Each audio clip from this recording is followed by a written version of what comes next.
Outer ring road Hyderabad వాసులకు ఇది easy way. పద్మవ్యూహం లాంటి ట్రాఫిక్ ఇబ్బందులు లేకుండా మహానగరం నుంచి బయటపడేందుకు ఇది రాజమార్గం. అయితే అతివేగం, నిర్లక్ష్యం ఈ రహదారిని మృత్యు మార్గంగా మార్చేస్తున్నాయి.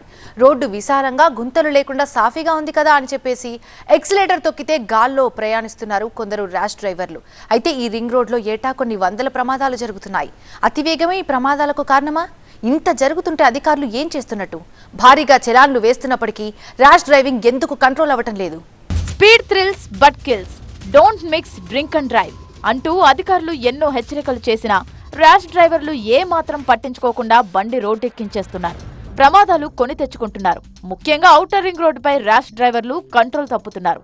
రూల్స్ అన్ని బ్రేక్ చేసి స్పీడ్ మీటర్ గిర్రున తిరిగేలా, బండి గాల్లో వెళ్తోందా అనిపించేలా ఓవర్ స్పీడ్తో వెళ్తున్నారు. ఔటర్ రింగ్ రోడ్డుపై పరిమిత వేగం 120, కానీ 200కు పైనే లాగించేసి ప్రమాదాలకు కారణమవుతున్నారు కొందరు ర్యాష్ డ్రైవర్లు. తాజాగా రంగారెడ్డి నార్సింగ్ పరిధిలోని ఔటర్ రింగ్ రోడ్డుపై ఘోర రోడ్డు ప్రమాదం జరిగింది. తెల్లవారుజామున ఓ కారు బీభత్సం సృష్టించింది. ఔటర్ రింగ్ రోడ్డుపై ప్రయాణిస్తున్న కారు కాస్త పల్టీలు కొట్టి పక్కన ఉన్న ఫారెస్ట్ ఏరియాలోకి దూసుకు వెళ్లింది. కారులో ప్రయాణిస్తున్న 5గురిలో ఒకరు మృతి చెందగా 4 గాయపడ్డారు. సమాచారం అందుకుని ఘటనా స్థలానికి వచ్చిన పోలీసులు మృతదేహాన్ని పోస్టుమార్టం నిమిత్తం ఆసుపత్రికి తరలించారు. క్షతగాత్రులను కూడా సమీప ఆసుపత్రికి తరలించారు. ఈ ఘటనపై దర్యాప్తులో అధికారులు సైతం ఆశ్చర్యపోయే విషయాలు వెలుగులోకి వచ్చాయి. ఆ ప్రమాదం జరిగిన సమయంలో కారు వేగం ఎంతో తెలుసా? 170 కిలోమీటర్లు. డ్రైవింగ్ చేసిన వ్యక్తి ఫుల్లుగా తాగేసి ఉన్నాడు. Drunk and drive plus over speed, ఈ రెండింటి మూల్యం ఓ నిండు ప్రాణాన్ని బలి తీసుకుంది. చందానగర్ కి చెందిన 5గురు ఫ్రెండ్స్ లింగంపల్లిలో మద్యం సేవించారు. ఆ తర్వాత కారు తీసుకుని ఓఆర్ఆర్ ఎక్కేశారు. ఆ తర్వాత కాసేపటికే ఈ ప్రమాదం జరిగింది. ఈ ఘటనలో 26 ఏళ్ల వంశీ ప్రాణాలు కోల్పోగా, కారు డ్రైవ్ చేసిన మదన్తో పాటు శ్రీశైలం, రాము, సాయికిరణ్కి గాయాలయ్యాయి. ఇటీవలే Himayat Sagar outer ring road అప్పా జంక్షన్ దగ్గర సుమారు 10 గంటల ప్రాంతంలో ఓ కారు అతివేగంగా వచ్చి చెట్టుకు ఢీకొట్టడంతో కారులో ప్రయాణిస్తున్న Vikarabad special branch SI Mohammed Khalil అక్కడికక్కడే చనిపోయాడు. ఇతనితో పాటు కారులో ప్రయాణిస్తున్న 2 మహిళా కానిస్టేబుళ్లకు కూడా తీవ్ర గాయాలయ్యాయి. ఆసుపత్రిలో చికిత్స పొందుతున్న ఓ కానిస్టేబుల్ నిన్న ప్రాణాలు కోల్పోయింది. ఇవి రెండూ మచ్చుకు మాత్రమే. ఇలాంటి ప్రమాదాలు ఔటర్ రింగ్ రోడ్డులో నిత్యం జరుగుతూనే ఉన్నాయి.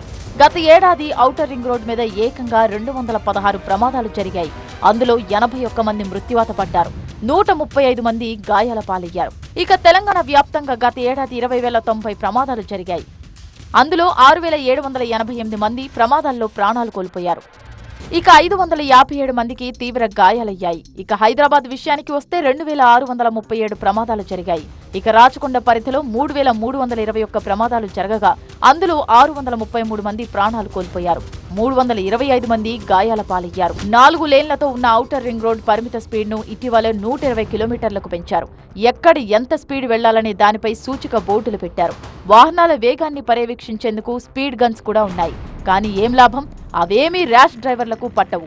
ఒక్కసారి ఔటర్ రింగ్ రోడ్లోకి ఎంటర్ అయ్యారంటే రోడ్డు మీద కాకుండా గాల్లో వాహనాలు తోలుతుంటారు.